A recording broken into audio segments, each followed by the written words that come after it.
Luke 20. One day, as Jesus was teaching the people in the temple courts and proclaiming the good news, the chief priests and the teachers of the law, together with the elders, came up to him. "Tell us by what authority you are doing these things," they said. "Who gave you this authority?" He replied, "I will also ask you a question.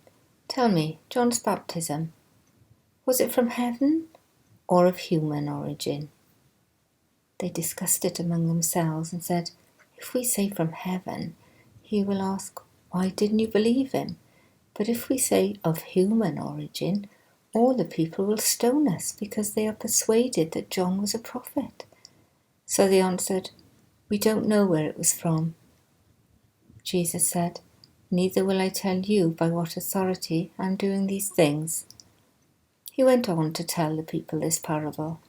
A man planted a vineyard, rented it to some farmers, and went away for a long time. At harvest time, he sent a servant to the tenants so they would give him some of the fruit of the vineyard. But the tenants beat him and sent him away empty-handed. He sent another servant, but that one also they beat and treated him shamefully and sent away empty-handed. He sent still a third, and they wounded him and threw him out. Then the owner of the vineyard said, "What shall I do? I will send my son whom I love. Perhaps they will respect him." But when the tenants saw him, they talked the matter over. "This is the heir," they said. "Let's kill him and the inheritance will be ours." So they threw him out of the vineyard and killed him. What then will the owner of the vineyard do to them? He will come and kill those tenants and give the vineyard to others. When the people heard this, they said, "God forbid." Jesus looked directly at them and asked, "Then what is the meaning of that which is written, 'The stone the builders rejected has become the cornerstone'? Everyone who falls on that stone will be broken to pieces. Anyone on whom it falls will be crushed." The teachers of the law and the chief priests looked for a way to arrest him immediately, because they knew he had spoken this parable against them, but they were afraid of the people. Keeping a close watch on him, they sent spies who pretended to be sincere. They hoped to catch Jesus in something he said, so they might hand him over to the power and authority of the governor. So the spies questioned him, "Teacher, we know that you speak and teach what is right, and that you do not show partiality, but teach the way of God in accordance with the truth. Is it right for us to pay taxes to Caesar or not?" He saw through their duplicity and said to them, "Show me a denarius. Whose image and inscription are on it?" "Caesar's," they replied.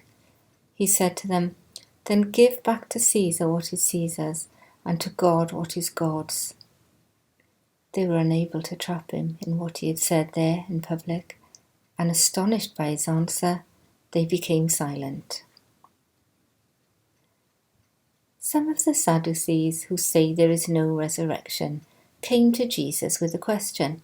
"Teacher," they said, "Moses wrote for us that if a man's brother dies and leaves a wife but no children, the man must marry the widow and raise up the offspring for his brother." Now there were 7 brothers. The first one married a woman and died childless.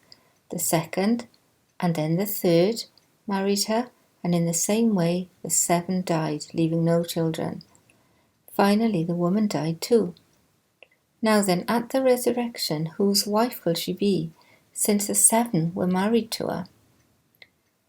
Jesus replied, "The people of this age marry and are given in marriage, but those who are considered worthy of taking part in the age to come and in the resurrection from the dead will neither marry nor be given in marriage, and they can no longer die, for they are like angels. They are God's children, since they are children of the resurrection." But in the account of the burning bush, even Moses showed that the dead rise, for he calls the Lord the God of Abraham and the God of Isaac and the God of Jacob. He is not the God of the dead, but of the living, for to him all are alive. Some of the teachers of the law responded, "Well said, teacher." and no one dared to ask him any more questions. Then Jesus said to them, "Why is it said that the Messiah is the son of David? David himself declares in the book of Psalms, 'The Lord said to my Lord, sit at my right hand until I make your enemies a footstool for your feet.' David calls him Lord. How then can he be his son?" While all the people were listening, Jesus said to his disciples, "Beware of the teachers of the law.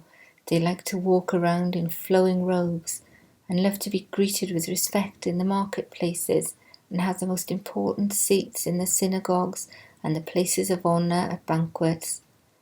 They devour widows' houses and for a show make lengthy prayers.